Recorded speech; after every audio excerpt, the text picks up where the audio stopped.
नमस्ते।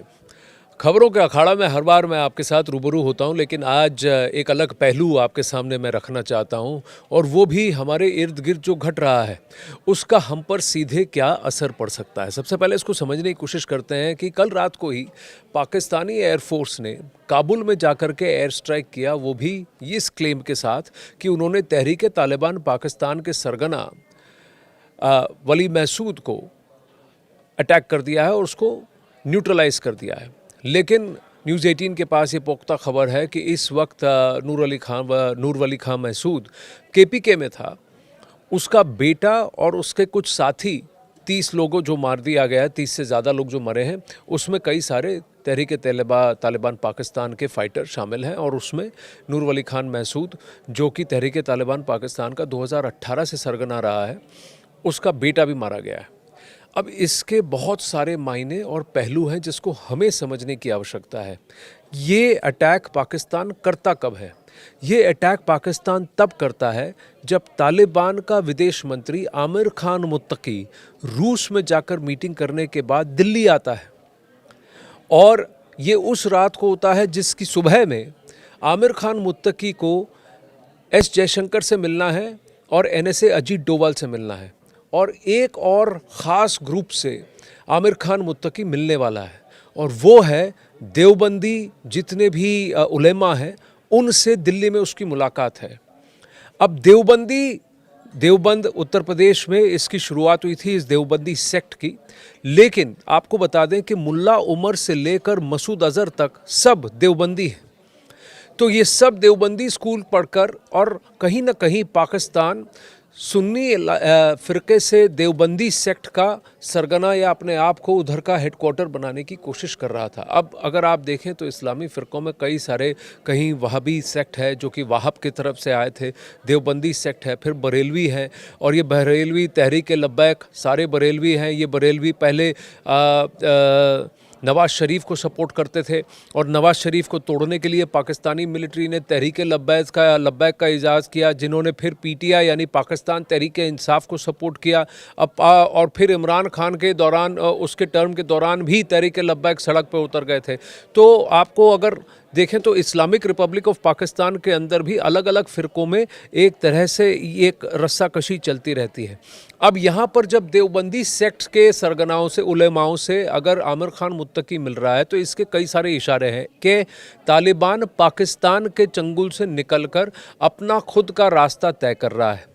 याद रहे कि 2021 में सबसे पहले जब तालिबान का टेक ओवर हुआ था, तो पाकिस्तान का जनरल ही उस वक्त काबुल पहुंचा था, और कहीं ना कहीं पाकिस्तान ने दुनिया को ये दिखाने की कोशिश की कि अमेरिका के साथ मिलकर पाकिस्तान ने अब अपने पिट्ठुओं को वहाँ खड़ा कर दिया है, काबिज़ कर दिया है।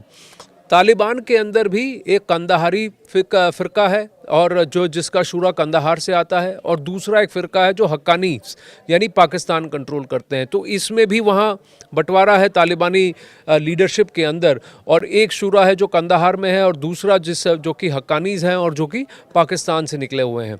इनफैक्ट हक्कानी भी यहाँ भारत के अंदर आकर के यहाँ ट्रेनिंग पा करके गया हुआ है, वो बात अलग है। लेकिन अब इसके पहलू कैसे जुड़ते हैं कि एक ख्वाजा आसिफ पाकिस्तान का रक्षा मंत्री कहता है बहुत हो चुका, हमने बहुत सह लिया, अब हम स्ट्राइक करने वाले हैं। क्या पाकिस्तान में इतनी हिमाकत या इतनी हैसियत है कि वो किसी देश के अंदर जा कर के अपने आप स्ट्राइक कर सके? इस स्ट्राइक के लिए उसे परमिशन की आवश्यकता है, उसे इंटेलिजेंस और कन्फर्म्ड एसेट्स की आवश्यकता है। जब तक उसको ग्राउंड पर ये पता नहीं है कि यहाँ पर ये व्यक्ति मौजूद है, या इस सेफ हाउस के अंदर तहरीक-ए-तालिबान पाकिस्तान का सरगना में मौजूद है, तब तक वो वहाँ स्ट्राइक नहीं कर सकते। उससे 24 घंटे पहले देखिए तहरीक-ए-तालिबान पाकिस्तान ने क्या किया। तहरीक-ए-तालिबान पाकिस्तान ने खैबर पख्तूनख्वा इलाके में 11 पाकिस्तानी फ़ौजियों को मौत के घाट उतार दिया, उनका कत्ल कर दिया, और उनके फ़ोटो वोटो भी लगा दिए, और पूरा क्लेम भी कर लिया कि हमने ही ये किया है। तहरीक-ए-तालिबान पाकिस्तान जो खैबर पख्तूनख्वा में अफ़गान ट्राइब्स हैं, उनके साथ मिलकर के वहाँ पर पख्तूनिस्तान का एक बड़ा मूवमेंट चला रहे हैं, और वो मौजूदा मिलिट्री, पाकिस्तानी मिलिट्री और मौजूदा गवर्नमेंट के ख़िलाफ़ काफ़ी बड़ी मुहिम चला रहे हैं। कई बार ये कहा गया कि तहरीक-ए-तालिबान पाकिस्तान के अंदर भी 2 फ़िरके हैं या 2 गुट हैं, एक प्रो रावलपिंडी है और एक प्रो काबुल है। ये नूर वली खान महसूद 2018 से तहरीक तालिबान का पाकिस्तान का सरगना, वो तीसरा अमीर है। इसको भी मारने की कोशिश इन्होंने की है, लेकिन जब ये अटैक होता है उसके बाद ख्वाजा आसिफ जो रक्षा मंत्री कहता है कि हम अटैक करने वाले हैं, लेकिन पाकिस्तान की हैसियत नहीं कि वो उस तरीके का अटैक कर सके। तो ये अटैक अमेरिका के इंटेलिजेंस एसेट्स के कॉन्फर्मेशन और इंटेलिजेंस इनपुट्स के बेसिस पर ही पाकिस्तानी जेट्स ने जाकर फायर किया, और जो पाकिस्तानी जेट्स यूज़ हुए हैं, जो असला यूज़ हुआ है, वो भी अमेरिकन F-16 का प्रयोग किया गया है। ये अब खबर सामने आ रही है। तो अमेरिकन एसेट्स यहाँ पर हैं, चाइनीज़ एसेट्स नहीं हैं, क्योंकि चाइना का इंटेलिजेंस अफ़गानिस्तान की तरफ उतना नहीं है जितना अमेरिकन एसेट्स ग्राउंड पर हैं। और एक सेफ हाउस पर अटैक करना, हवाई स्ट्राइक्स के साथ साथ ग्राउंड पर भी फायरिंग करना या ग्राउंड पर कॉन्फर्मेशन करना, जब तक कि आपके वहाँ एसेट्स मौजूद नहीं, आप नहीं कर सकते। ये ISI ने करवाया है। ISI के भी एसेट्स ग्राउंड पर थे, अमेरिकन एसेट्स ग्राउंड पर थे, और अमेरिका की ग्रीन लाइट या थम्स अप के बाद ही इन्होंने ये काम किया है। अमेरिका क्यों इसकी इजाज़त दे रहा है? अमेरिका इसकी इजाज़त इसलिए दे रहा है क्योंकि आपने देखा कि नुमाइश कर रहे थे फील्ड मार्शल किसकी, रेयर अर्थ मिनरल की नुमाइश करते हुए आपको वॉशिंगटन DC में दिखे थे।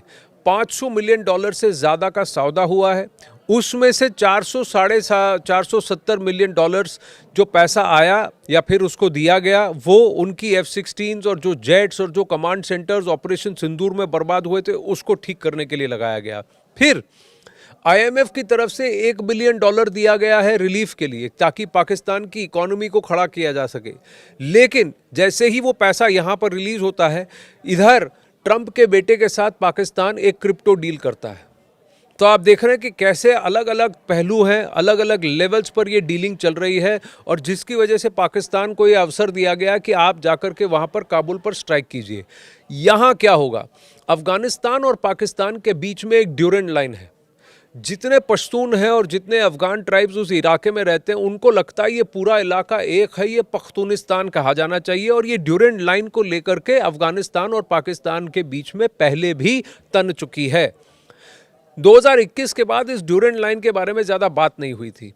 2023-24 में एक और घटना घटी। पाकिस्तान में जितने अफगान भाग कर आए थे, क्योंकि अफ़गानिस्तान में युद्ध का माहौल था, सिविल वॉर का माहौल था, अमेरिकी ट्रूप्स, रशियन इन्फ्लुएंस के बीच में, वहाँ पर अफ़गानिस्तान में वॉर के टाइम में जितने लोग पाकिस्तान की तरफ भाग कर आए थे, कम से कम 8 करोड़ पाकिस्तान अफ़गान थे जिनको कि भगा दिया गया या वापस अफ़गानिस्तान भेज दिया गया। तो अफ़गान के अंदर के मन के अंदर पाकिस्तान के खिलाफ पहले से ही काफ़ी सारा गुस्सा उबल के आ रहा है। इस अटैक के बाद जहां नूर वली खान महसूद तो बच गया, लेकिन उसका परिवार का कोई उसका बेटा मर गया और कई सारे टॉप TTP के कमांडर मर गए सेफ हाउस में। धीरे धीरे आप देखेंगे, और नूर वली खान महसूद अलकायदा से भी बहुत करीब था, बहुत क्लोज था, तो वहाँ भी उसके कांटेक्ट थे। जितने भी जिहादी तंजीम अफ़गानिस्तान में ऑपरेट कर रहे हैं, चाहे वो पख्तिका में हो या नंगरहार में हो या कहीं पर भी हो, उनसे इसके संबंध अच्छे थे। अब ये धीरे धीरे जो गुटबाजी होती है, ये सब अब दुश्मन के खिलाफ एक होते हुए दिखेंगे, और आने वाले दिनों में आप पाकिस्तान के अंदर बहुत सारे अटैक्स देखेंगे। और इसका सबसे बड़ा इशारा चीनियों ने दे दिया है। चीनियों ने क्या कहा कि चीनियों ने कहा है कि जितने भी चीनी पाकिस्तान में काम कर रहे हैं, CPEC में काम कर रहे हैं, कराची में काम कर रहे हैं, ग्वादर एरिया के अंदर या बलूचिस्तान में काम कर रहे हैं, उन सब से कह दिया है या तो आप वापस आ जाइए या घर से बाहर बेमौके मत निकलिए। क्यों? क्योंकि उनको लगता है कि वहाँ पर आतंकवादी घटनाएं और इसका बदला और ज़्यादा होगा, और पाकिस्तान में दहशत का माहौल और ज़्यादा बढ़ेगा, जहाँ पर फॉरेनर्स को अटैक किया जाएगा, चाहे वो अमेरिकन्स हो या चाइनीज़ हो। तो वहाँ माहौल और ख़राब हो गया। यहाँ पर आमिर खान मुत्तकी आज एक्सटर्नल अफेयर्स मिनिस्टर यानी कि डॉक्टर जयशंकर से मिलेंगे, और उसके बाद NSA अजीत डोवल से मिलेंगे, फिर ये देवबंदी उलेमाओं से मिलेंगे। जैसे ही ये बात यहाँ निकल के आती है, क्या तालिबान अपना राब्ता सीधा भारत के साथ जोड़ रहा है और इस्लाम के एक इम्पॉर्टेंट फ़िरके से भी नाता जोड़ करके ये इशारा कर रहा है कि अफ़गानिस्तान अब पाकिस्तान के गिरेबान में नहीं है, पाकिस्तान की झोली में नहीं है, पाकिस्तान की गोद में नहीं है, अफ़गानिस्तान अपना अलग से काम करेगा। ये देखिए, आज से 30 साल पहले का जो इक्वेशन बन के आया था, जहां अमेरिका ने पाकिस्तान का सहारा लिया था, ओसामा बिन लादेन को ट्रेन करके CIA ने भेजा था ताकि रूस का जो कंट्रोल है उसको ढीला कर सके। आज फिर से अमेरिका, पाकिस्तान, अफगानिस्तान को लेकर जुड़ते दिख रहे हैं और यहाँ रूस, चीन और भारत एक अलाइनमेंट में आते हुए दिख रहे हैं तालिबानी और अफगानी लोगों के साथ। भारत का अफगान के साथ कभी लड़ाई नहीं हुई है। भारत और अफगान हमेशा एक दूसरे के एक हितैषी रहे हैं, ऐसा कहा जा सकता है। दूसरी बात, अफगान स्टूडेंट्स अधिकतम यहाँ भारत में आकर पढ़ना पसंद करते हैं, भारत में आकर रहना पसंद करते हैं और भारत से राब्ता रखना पसंद करते हैं। तो ये एंगेजमेंट 2021 में तालिबान रिजीम के आने के बावजूद भारत का वहाँ पर चला हुआ है। अफगानिस्तान का पार्लियामेंट भी भारत ने बना के दिया, सबसे बड़ा उनका हाइड्रो प्रोजेक्ट भी भारत ने बना कर दिया। तो और वो सारा काम बीच में रुक गया क्योंकि तालिबानी आ गए। अब धीरे धीरे इस तालिबान गवर्नमेंट को क्या रिकग्निशन मिलेगा और इस रिकग्निशन के पीछे कि ये देवबंद से जुड़े हुए हैं और यहाँ के फ़िरक़ों से, यहाँ से बसे हुए, यहाँ से निकले हुए फ़िरक़ों से जुड़ते हैं, तो फिर हिंदुस्तान से और अफ़गानियों का राब्ता बनता है और कहीं ना कहीं दुनिया के सामने एक नॉर्मलाइजेशन ऑफ इक्वेशंस के लिए एक रीज़न बन जाता है। ये देखना होगा आज जयशंकर क्या कहते हैं, आमिर खान मुत्तकी क्या कहते हैं और धीरे धीरे जहां गाज़ा की तरफ सबका ध्यान बढ़ गया था कि वहां गाज़ा में डील हो गई है, पाकिस्तान ने उस रात को चुना है जिसकी सुबह को भारत का अफ़गान के और तालिबान के लीडर्स के साथ एंगेजमेंट है। उस रात को उसने जा कर के काबुल के अंदर स्ट्राइक किया है। अफ़गानिस्तान और पाकिस्तान में इसकी वजह से अब दो फाड़ होगी। जो रावलपिंडी ग्रुप्स हैं वो वीक हो जाएंगे, अफ़गान कंदाहार और वहाँ का शूरा और ज़्यादा स्ट्रॉन्ग हो जाएगा और तहरीक तालिबान पाकिस्तान को, भले ही वो पाकिस्तान में ऑपरेट कर रहा है, उसको अब अफ़गान में शरण भी मिलेगी अफ़गानिस्तान में और वहाँ पर पब्लिक सपोर्ट भी मिलेगा। अफ़गानिस्तान में भी बहुत सारे ट्राइब्स हैं, बहुत सारे ग्रुप्स हैं, लेकिन अफ़गान है। जब उन पर बन आती है तो वो साथ में लड़ते हैं। इनके खिलाफ एक ही ग्रुप है जो ताजिक हैं, जो अभी भी चुप हैं, वो भी अभी चुपचाप देख रहे हैं कि यहाँ क्या हो रहा है। लेकिन आने वाले दिनों में आप समझ लीजिए, सिंध में हल्ला हो रहा है, बलूचिस्तान में हल्ला हो रहा है, पीओके में हल्ला हो रहा है और अब देखिए इस्लामाबाद और खैबर पख्तूनख्वा। तो जो 4 सूबे पाकिस्तानियों से संभलते नहीं और जो 5वां जिसके ऊपर वो काबिज़ बैठे हुए हैं, जो कि भारत की संप्रभुता के अधीन है, यानी कि पीओजे के, इन सभी इलाकों में आने वाले 4-5 महीनों में बहुत ज़्यादा हल्ला, हंगामा, धमाके होंगे और फिर आप देखिएगा अगले 45 से 60 दिनों के अंदर क्या होता है। 45 से 60 दिनों के अंदर अनुमान ये है कि न्यू ईयर, मान लीजिए न्यू ईयर 31 दिसंबर 2025 और 1 जनवरी 2026 के बीच के अंदर यहाँ पर तख्ता पलट भी होगा। जो फील्ड मार्शल बन गए ऑपरेशन सिंदूर में, अपने एयर बेसेस गवाकर, अपने फाइटर्स गवाकर, अपने सोल्जर्स गवाकर, 138 की लिस्ट है पाकिस्तानी जो मर चुके हैं, जिनको कि 14 अगस्त को उन्होंने गैलेंट्री अवार्ड दिए थे, इन सबको गवाकर, इतना हार कर, वो भी 80 घंटे के अंदर, 88 घंटों के अंदर उसने अपने आप को फील्ड मार्शल घोषित कर लिया। वही अब पाकिस्तान का मार्शल लॉ अपनाकर वहाँ का प्रेसिडेंट बन जाएगा और फिर से पाकिस्तान मिलिट्री कंट्रोल में आ जाएगा। ये भी देखा जा रहा है क्योंकि उसके अलावा पाकिस्तानी मिलिट्री के पास स्थिति को संभालने का और कोई विकल्प नहीं रहेगा। और शायद इसीलिए डोनाल्ड ट्रंप और ट्रंप की सरकार अब डायरेक्टली आसिम मुनीर से बात करती है और शहबाज शरीफ से नहीं। शहबाज शरीफ तो बस वहाँ फ़ोटो आप के लिए खड़े रहते हैं, बात आसिम मुनीर करते हैं। तो ये इशारे साफ दिख रहे हैं, लेकिन इसकी वजह से भारत और अफ़गानिस्तान के बीच के संबंध और जुड़ेंगे।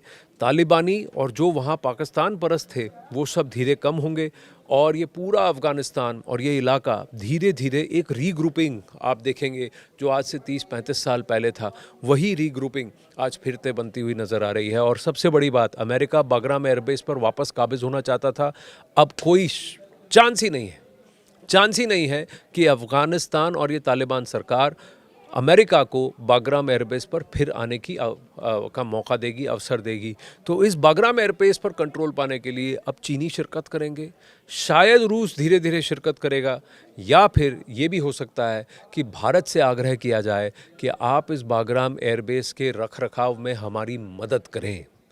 तो भारत क्या करेगा, ये कैसे परतें इसकी खुलेंगी, आने वाले दिनों में देखा जाएगा। लेकिन इसको आप एक छोटे से इंसिडेंट के तौर पर मत लीजिए, यहाँ से कई सारे डोमिनोज अब रोल होंगे और धीरे धीरे इसकी परतें खुलेंगी। एक नया अध्याय इस रीजन की जियोपॉलिटिक्स में अब खुलने जा रहा है।